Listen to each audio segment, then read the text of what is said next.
Good afternoon. Welcome to February safety meeting. Everybody signed in and got your driver training paperwork. I do not mind. You'll get all the answers during this PowerPoint.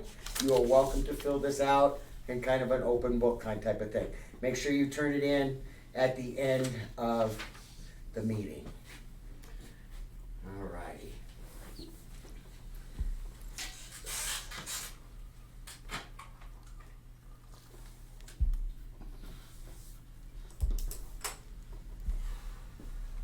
All right, this month, the agenda for this month is going to be the customer service results and the accidents for the month of January. Short drive cam review, and this month's training, as it is the beginning of the year, we are starting to go through all the annual required training, and this meeting will be on lockout tagout for OSHA.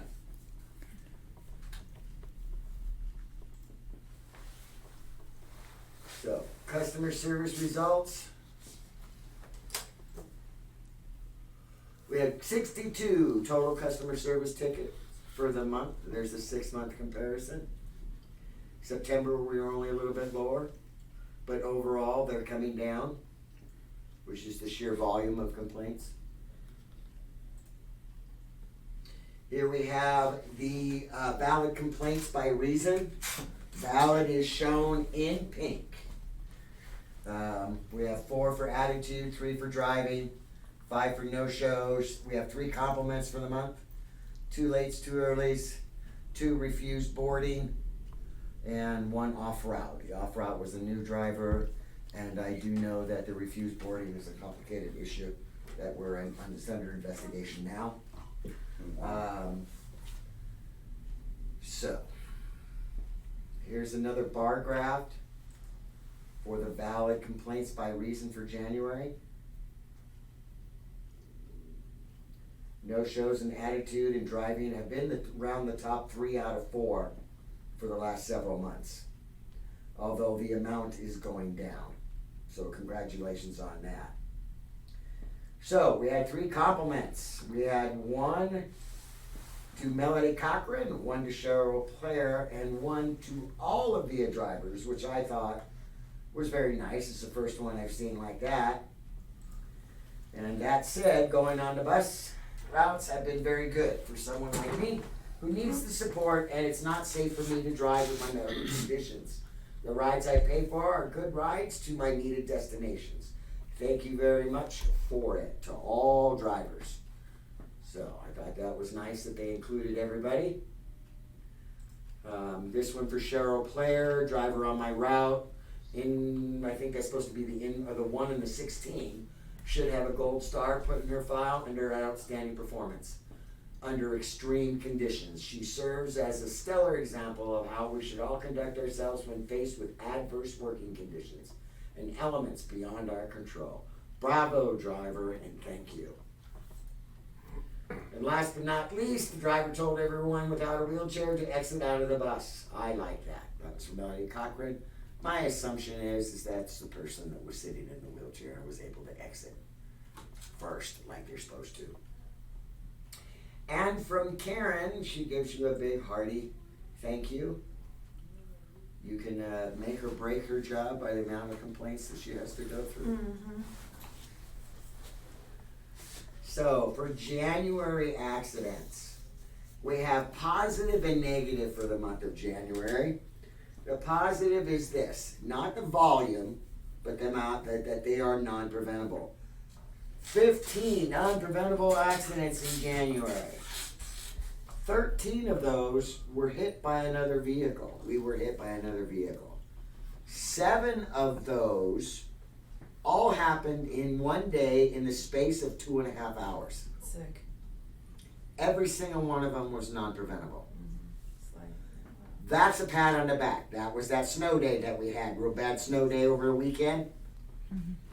So, and I kid you not, 7 in 2.5 hours. Those guys were hopping that weekend.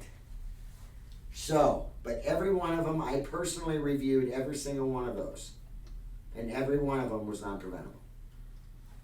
So, you guys are on the right path. Okay, that was an excellent job. Everybody that worked that day, and we didn't have a preventable, kudos to you guys. Pat yourselves on the back. Here's the downside. We had 10 preventables for the month. Downside of that one, 6 hitting fixed objects. And again, bollards, fences, signs, buildings, other facilities type issues. And you'll see here in the next couple of slides, again, they're in the yard. But I will say the amount of the accidents in the yard has improved tremendously. Utility, all employees are on this, meaning mechanics, utility workers, everybody. That's the entire pool. I will say for the utility workers, theirs has dropped dramatically since we had all those buses removed, all the RDs that were on the back fence. So the predominant lead of these are operators. They're not utility workers. Pulling in the yard. Another way to look at this is a bar graph. Hit other vehicle.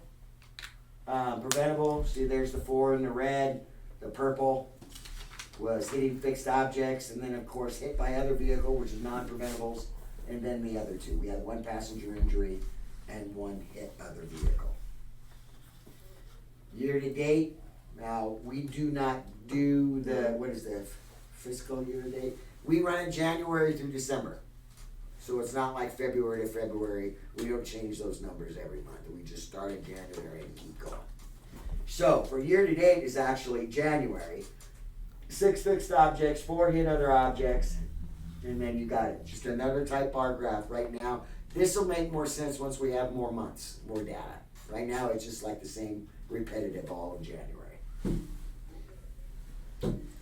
So here's one thing that changed from last year. We have 2 or 3 preventables that were in the yard.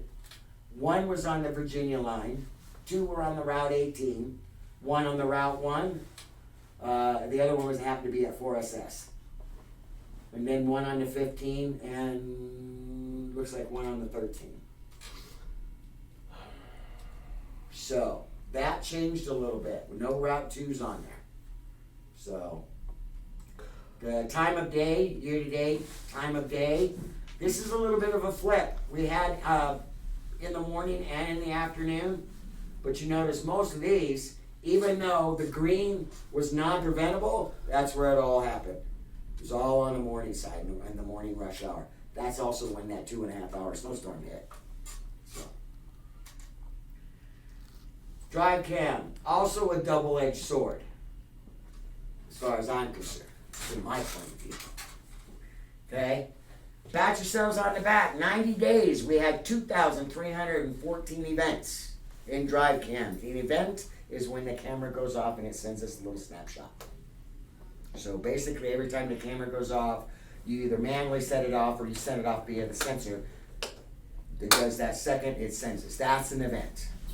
So it doesn't, we had 2,314 of them in the last 90 days. The last 30 days was 517. In the last 7, that's 110. It's 110 that 10 times the camera went off in the last 30 days. And that's the entire operation. That includes our revenue vehicles, our relief vehicles, everything. Okay? So for that, it's on its way down. So, we have a monthly safety meeting, corporate safety meeting that's on Zoom. Every terminal has it. This month, Reno was the spotlight. We are the golden child when it comes to drive cam. We are the only ones that we are leading the pack at a 67% reduction. And that is nothing but you guys. It's all you guys. Part of it is that we just started and we have big numbers because a lot of them weren't, that we hadn't been doing the program for a while. So we had a lot of numbers because it kept dragging events. That's how we ended up with so many. Okay? So the numbers are going to drop, but that contributed it because we started off with very large numbers and now we have really small numbers. I'll take it. It's a win. It's a pat on the back. Kudos. So, not many of those that we get these days. The downside. The top 4 events are the exact same top 4 events that have been going on for the last 3 months. So, I will tell you, in training, when you sign on here in TAPCO, they tell you when you come to a stop sign, you look left, you look right, and you look left again. If you look left, right, left, you will not be tagged for a rolling stop. That sensor goes off the GPS. The GPS has to reach 0. As soon as it hits 0, it takes that off. So left, right, left. As soon as you do that, that's that second that it takes. It'll register 0 in the GPS, and it won't kick those off. Okay? So it's just, it's a testament that still, those 110 people are not following procedures when they come to a stop sign. You're cutting it short. Here's the other thing that I already knew, because I get a lot of feedback every time we get these accidents. Everybody's saying, oh, it's the new people. It's all the new people. Okay, I get it every month. And here's the data, and I can prove it. Top 50 events, the top 5 drivers. None of them are new. Now, we only measure 2 to 3+ years of service. That's because I can only measure service and your length of employment from when Keolis came. Now, I know a lot of you guys have been here 20 and 30 years, but I can't count that. So everybody that is 2 years or more is in that category. I can't get another group because I don't have records to put you in 3 to 5 or 5 to 10 or 10 to 20. I don't have that kind of data. So everybody that has been here 2 years or longer is in that category. But not any of those were new drivers. They were all people that have been here 2 years or longer. That's complacency. That's, I know my job, I'm trying to hurry, and just cutting corners. Okay? And the reason I say that is because I've said that. I'm not saying any of you saying it. I've said that as an operator, coming into meetings. It's like, oh man, I just want out of here. Come on, let's go. It's like, yeah, okay. Invariably, 9 times out of 10, I is correct. If you look left, right, left, when you come to a stop sign, you will not trigger a rolling brake or a rolling stop. It's plain and simple. Okay, we're going to go over speeding a little bit. I want to take your normal perception of what you see as speeding and kind of revamp a little bit. Okay? Speeding, I'm not just talking about I'm doing 50 in a 35 zone. Is that speeding? Absolutely. But that's not all that I'm talking about here. Okay, let me explain. Doesn't matter how advanced your driving skills are. Speeding is dangerous. Okay? It reduces your ability to steer safely around another vehicle, a hazardous object, or unexpected curve. So let me give you an example of how I mean this. You have a utility workers coming out of the barn at night, just watch the vehicles going out, just what comes out of the bus wash, goes out and makes a left-hand turn to go pull into the bay and hits the mirror on the garage door. Now, there's always more than one possibility in this, but what do you think are some of the top possibilities for the reasons why that happened? Too fast. The mirror was knocked way out because it was in the bus wash. Okay, I can see that. Because sometimes they're like, That's right, they knock them. Okay. Drifting. But what would my answer be to that? Drifting. Why didn't you move it back before you Right. started moving the bus? And what? Drifting. Drifting? You drift in a bus? The faster you I go, want to see this. the faster you go, the more your bus is gonna drift. Okay. And correct. And that's exactly what I'm getting at. Unless the guy is looking over off to the right, watching some guy screw around over there and completely not watching where he's going, speed is usually the factor. And like he said, Basically, what it means is everybody makes errors. We all make errors sometimes in making a turn. Cut it a little too short, cut it a little too wide. We all do it. But the thing is that you are not going fast enough that you can compensate when you see a hazard. Meaning, oh crap, I cut it too short, I'm going to hit the building. Let me stop, readjust, and pull into the barn. So that's he's speeding, he's going too fast for him to react to a hazard. So that's kind of what I'm saying. It's not just 35 or 50 and a 35.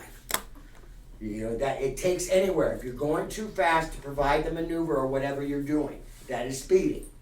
You can't control, you don't have enough reaction time to spot, to see the hazard, then react to it, and bring the bus to a stop to not hit something.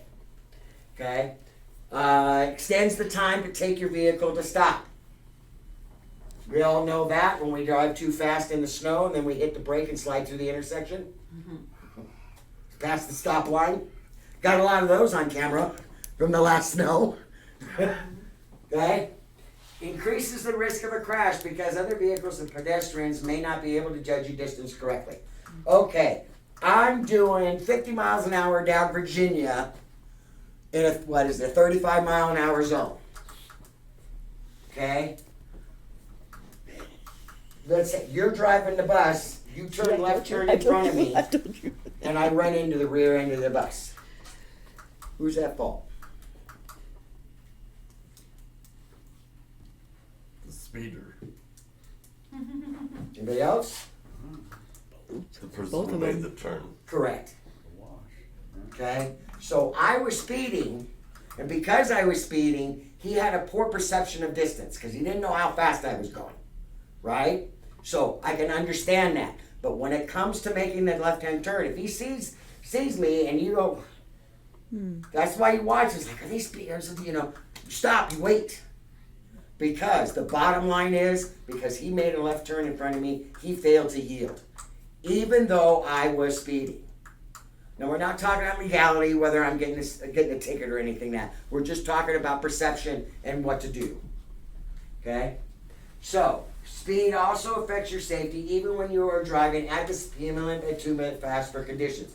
Again, kind of too fast for conditions as they mean in the industry is usually it's snow outside and you can't come to a stop at the stop line because you're going too fast or you didn't brake soon enough and you kind of slide through the intersection. Too fast for conditions. Okay? Such as during bad weather, road is under repair, or at night when it isn't very well lit, or you're coming back, you want to go home, you're late, you just worked 45 minutes longer than you wanted to work, and you're driving in the yard a little too fast, not paying attention, and hit something on the way into the garage. Well, now you're here for another hour because now you get to fill out paperwork. Yeah. So it's just not worth it. You get the point, and you know. So that's what I wanted to bring up about speeding. And now we are going to move on to what is lockout tagout. Does anybody not know what lockout tagout is? Okay. Lockout tagout. It is referred to as LOTO. It blocks the flow of energy from a power source to the equipment.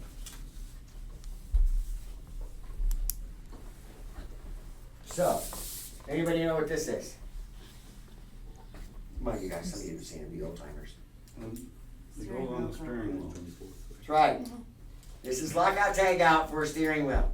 I've not seen this type of one. Usually there's a lock, a way to secure it to the wheel. But that's what they use here. You'll see that. That is lockout tagout. Or their form of the device lockout tagout. So here's another one. Most of this stuff is in our shop. You will probably never see it. On occasion, you might see it around the building if something's locked out tagout. So, that's it. If anybody don't know what this is, that is an electrical box. This is the red handle here is the power switch. Goes on and off. Down is off. They've taken the lockout tag and locked it out because they need to work on something that this supplies power to. locked it out. So when you repair, it doesn't hurt anybody.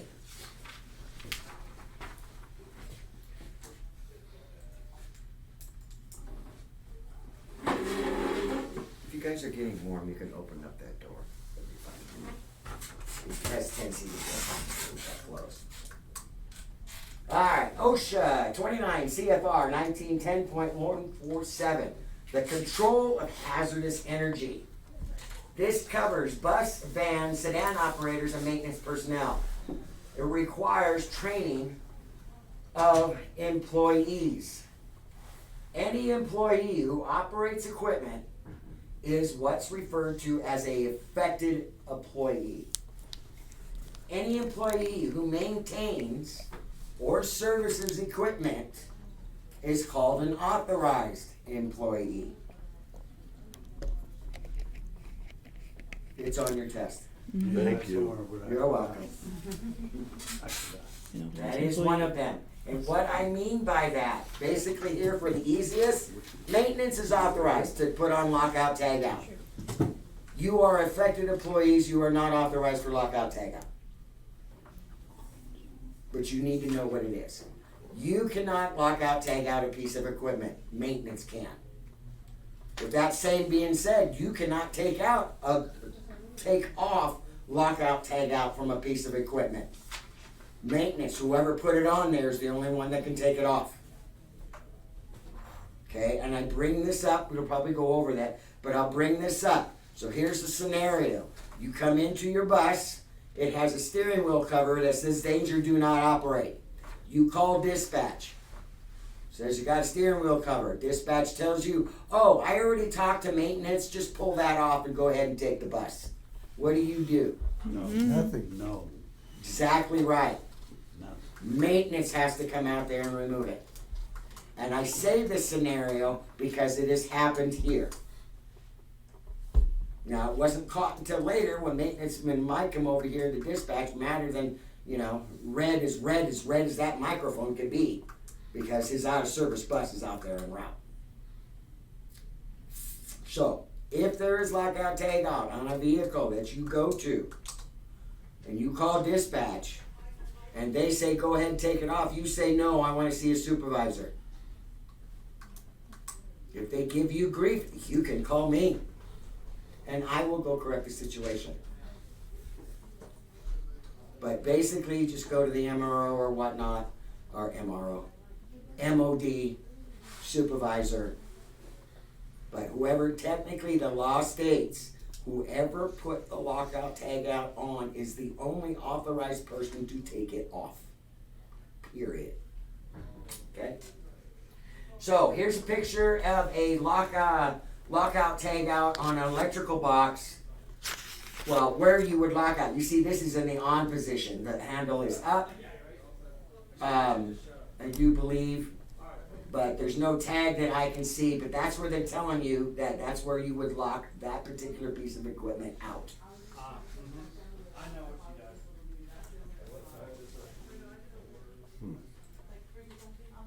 So there is the steering wheel cover.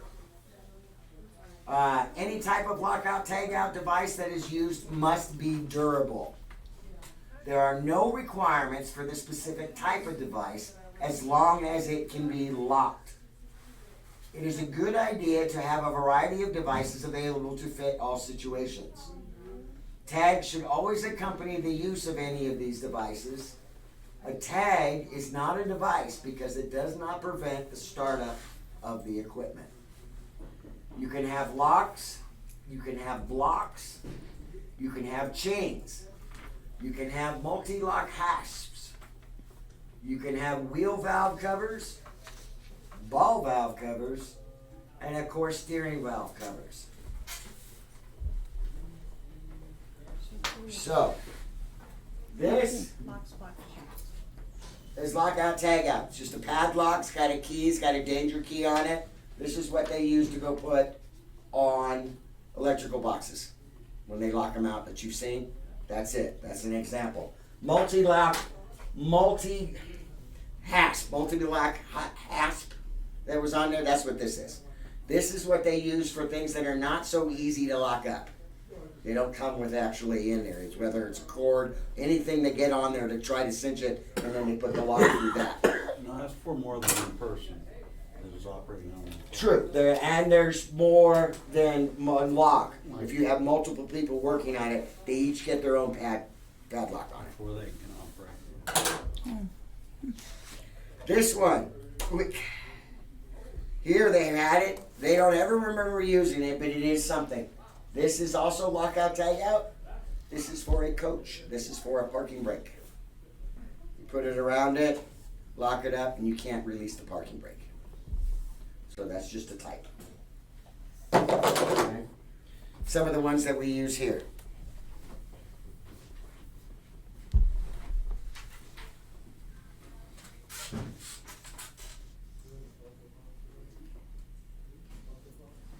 Okay. They should be standardized according to color, size, shape, and should be substantial enough that they cannot be accidentally removed. They need to be identifiable, and they should have a legend that states, do not operate, do not start, do not energize.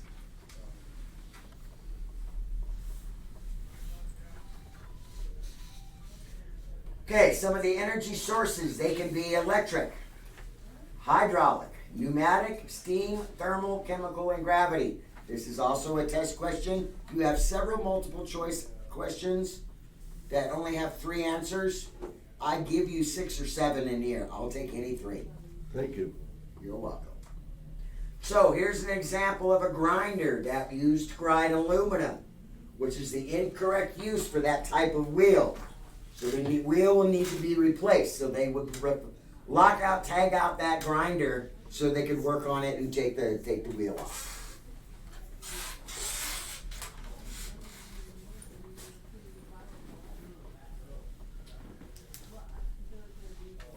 So basically, any equipment with hazardous energy is subject to lockout, tagout. Some of the equipment that there's referring to can be presses, saws, conveyors, pumps, bus maintenance equipment, like the racks that we've got out there, the tire machines, all that. School buses, transit vehicles, and all other company vehicles. I used the picture here. We got lockout, tagout on our Proterra charging stations. There's a danger to use that charge cord. A guess would be it got ran over. So if you go to use it, you're gonna, get hurt. So they put a bag over it, locked it out. Do not use. Okay. When servicing, when must lockout, tagout be used? When servicing or maintaining equipment where hazardous energy exists, unexpected startup could occur, such as buses and other vehicles, and either of these could harm a vehicle. Do not, under any circumstances, jeopardize an employee by not requiring lockout, tagout.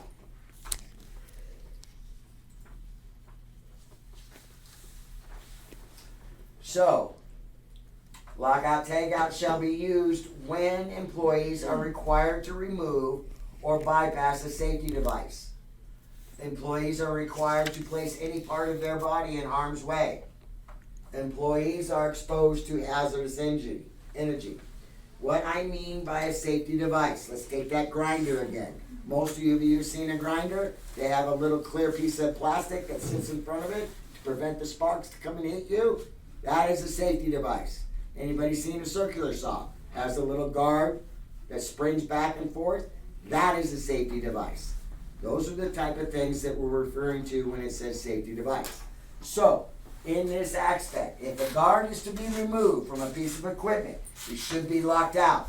Basically, anytime an employee could be injured by the piece of equipment, it should be de-energized and locked out.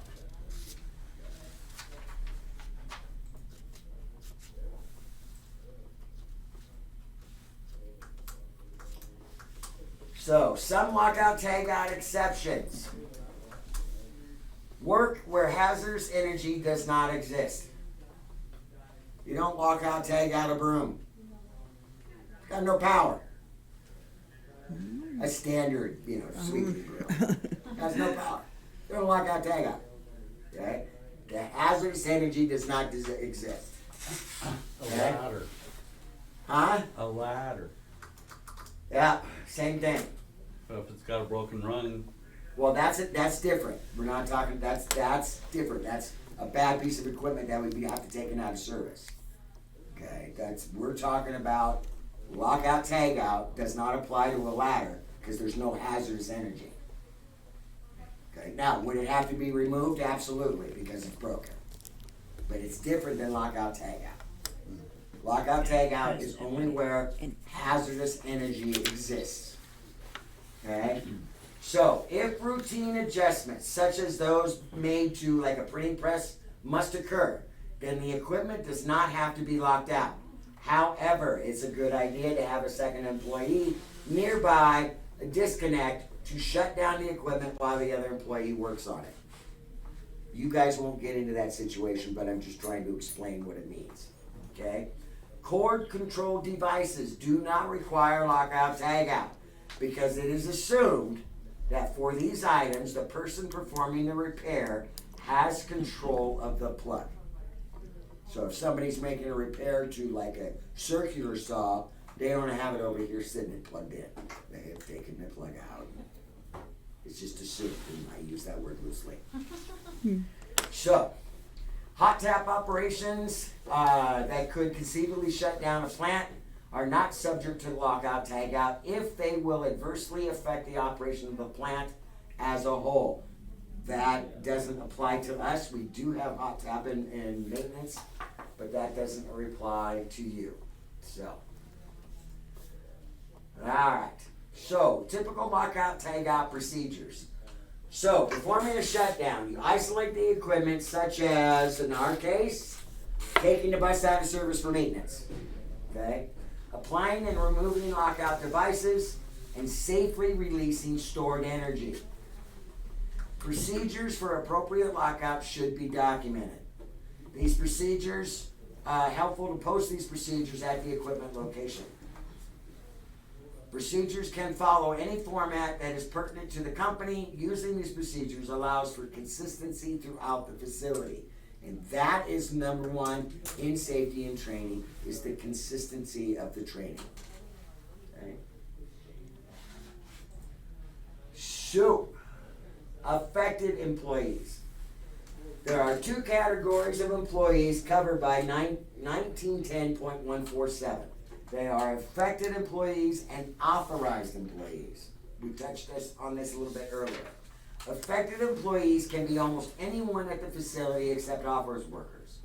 An affected employee can have a significant impact on authorized employees if the affected employee starts the equipment prior to the completion of the work by the authorized employee. So we'll go over this again. Affected employee, that's you guys. You don't do lockout, tag out, but whatever, and maintenance is the authorized employees. They do lockout, tag out. You're affected by it if they lock out and tag out a bus and you get sent out to that bus. That's how you're affected by it. Okay? So, how you can affect that is, say you go out to a bus, there's that on it, you call dispatch, they say, hey, it's green, it's good, you take it out, start that bus up, and there happens to be a mechanic underneath there working on the electrical system. That's how you can affect it. That's why you do not take those off and you make whoever worked on the vehicle come out and get it. Okay, so those type of things don't happen. So, authorized employees maintains the equipment, services the equipment, and is trained to use lockout tagout. So, for the company responsibilities, lockout tagout is a major cause of industrial fatalities and must be taken seriously. If you intentionally violate lockout tagout rules, appropriate disciplinary actions will be taken to avoid future incidents.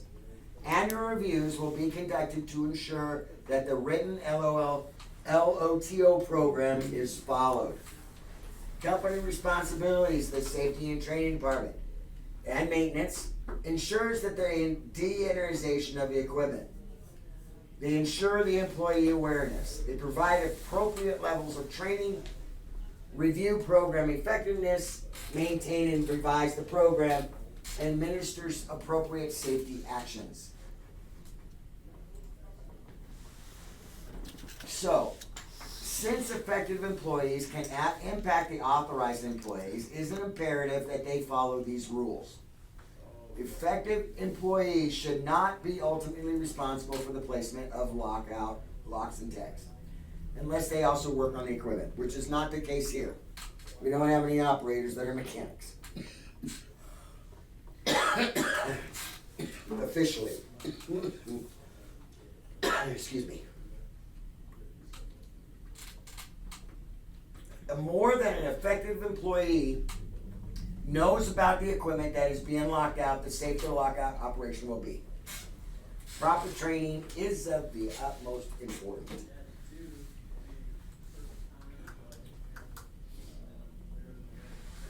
Authorized employees' responsibilities. Because authorized employees are in harm's way, they must follow all appropriate procedures to ensure their own protection. If a device cannot be physically locked, the buddy system should be utilized to ensure that the equipment remains de-energized. A second person can keep the emergency stop button or disconnect in place.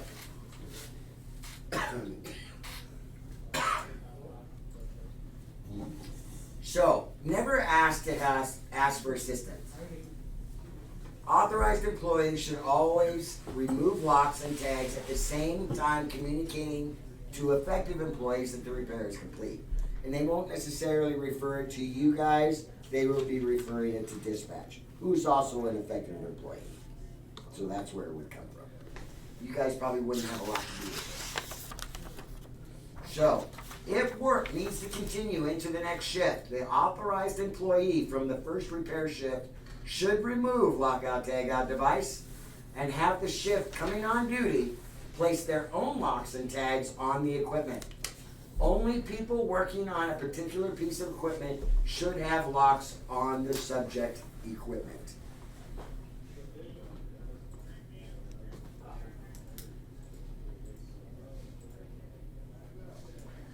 So, OSHA spells out specific training requirements for lockout tagout. Keolis is required to provide training in accordance with these regulations.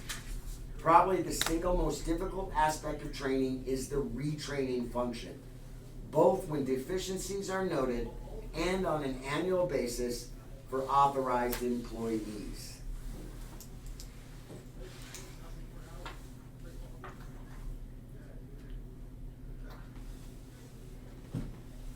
Say that again.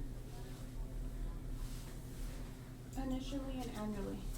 Yes, Initially and annual. correct. Thank you. So, ignorance of lockout tagout procedures cannot be tolerated under any circumstances.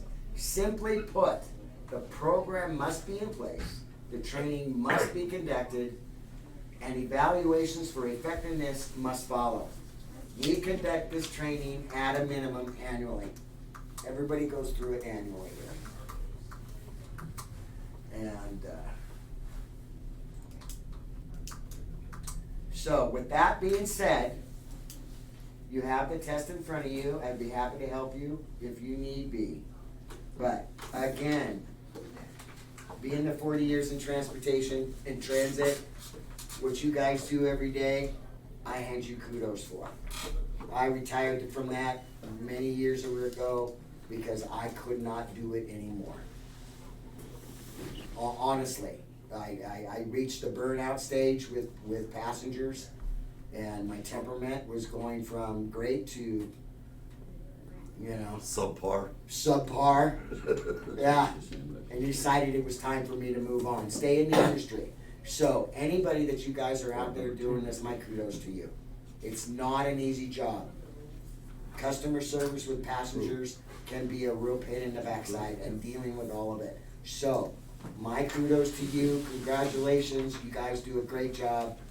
There's areas of improvement, but hey, we're working on it, right? It's a work in progress. All right. When you're done, I'm good. Have a nice day.